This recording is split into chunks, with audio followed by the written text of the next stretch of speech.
This is John Page Williams with another reading from Chesapeake Almanac. The month is November, and this chapter is called Loons, Fall's Finest Fishermen. It was a late fall Saturday 40 years ago. Captain Wallace Lewis, the legendary Reedville charter skipper, and several of his friends were going out aboard his Hiawatha to look for late season rockfish in the mouth of the Potomac. He invited me along, and I accepted with pleasure. The day was chilly, but I spent a lot of it up on Hiawatha's flybridge with a pair of binoculars looking for fish.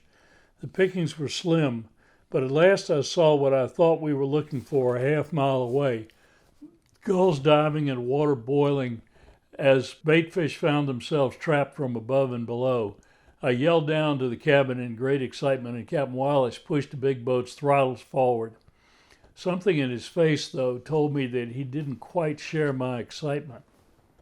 We got to the scene in a matter of minutes, and the reasons for the skipper's reserve quickly showed themselves. A dozen common loons surfaced with satisfied looks on their faces. They had been driving a bait.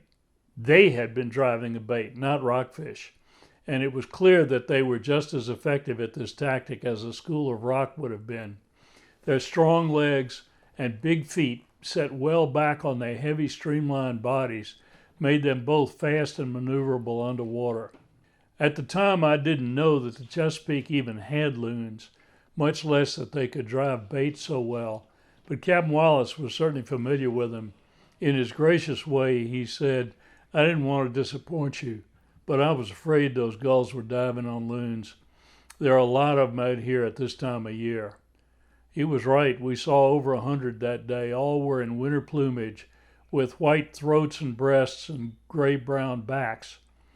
It was highly appropriate to be introduced to the Chesapeake's loons by Wallace Lewis. In addition to his chartering skills, he was one of the finest menhaden captains ever to work the bay, and indeed on the Atlantic.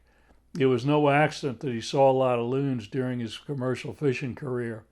Those little forage fish are the main reason that the birds come here in the fall, according to data compiled over the past 20 years by Dr. Paul Spitzer, a research ornithologist. Loons are well loved and well studied in summer by people on North Country lakes, as ospreys are by us here. But there's remarkably little known about their migrations or winter behavior. As far as we know, the loons that spend the fall and spring here come from the Great Lakes, parts of Ontario, and maybe Quebec. When they leave those warm weather habitats, they appear to head for the nearest salt water with abundant food and minimal ice. The Chesapeake meets those requirements. The birds need plenty of food to prepare for winter. They are recovering from breeding, raising their young, and making a long migration. In addition, they molt in January and February, so they'll be flightless for a period of a month or so, and thus limited in their ability to search for food. They need to pack in the calories during October and November. Menhaden are rich in oil and protein, which is why we humans fish them so intensively and why rockfish fish them so intensively. The young of the year, now 3 to 4 inches long, are ideal loon food. The Chesapeake's rivers and creeks serve as vast menhaden nurseries each summer, and observers of those waterways are familiar with the cat's paws patterns the young fish make as they feed near the surface on summer evenings. As the weather cools in the fall, they head out to the creeks and come together in massive schools in the lower rivers. For loons intent on stocking up for the winter, these dense schools are excellent targets, just as they are for rockfish and for gulls that pick scraps from everybody.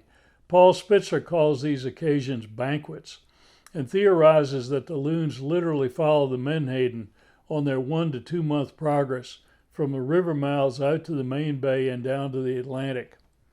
During the banquet season, Spitzer has come across some huge concentrations of loons, as many as 700 or more in the mouth of the Choptank in mid-November, and over 600 off Coles Point in the Potomac a week later.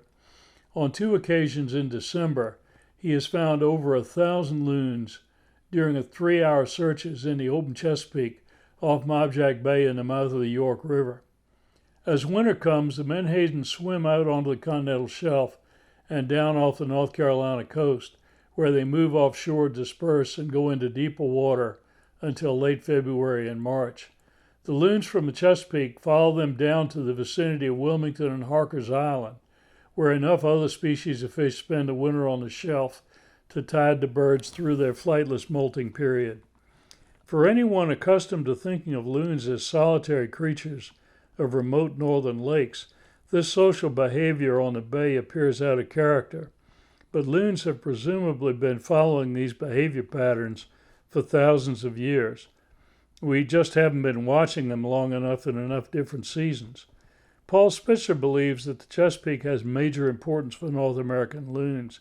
He estimates that at least in past years, 6,000 of them spent the fall here, with a lesser number in the spring. He's committed himself to long-term research to work out the details of their movements. His research has given us new insights into the behavior of these beautiful birds while they are here on the bay. We hope that we can find ways to restock the menhaden in the Chesapeake